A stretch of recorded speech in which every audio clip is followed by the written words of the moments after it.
பிஸ்மில்லா வஸ்ஸலாத்து வஸ்ஸலாம் அலா ரசூலுல்லாஹி ஸல்லல்லாஹு அலைஹி வஸல்லம். புகாரில் வரக்கூடிய ஹதீஸில் நபி ஸல்லல்லாஹு அலைஹி வஸல்லம் அறிவிக்கிறாங்க.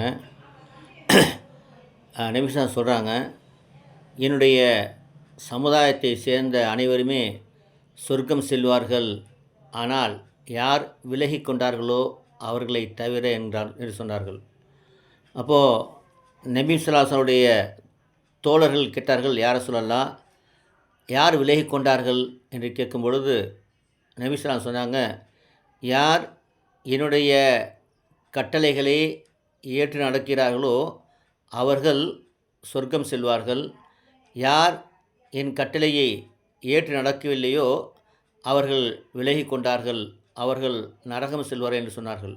ஆகவே கண்ணியத்துக்குரியவர்களே, அல்லாஹ் சொன்னதை நபி ஸல்லல்லாஹு அலைஹி வஸல்லம் சொல்லியிருக்கிறாங்க. அதனை நம்முடைய வாழ்க்கையிலே முழுமையேற்று நடப்போமாக. 5 வருடம் தெல்வோம். அல்லாஹ் கிருபை செய்வானாக.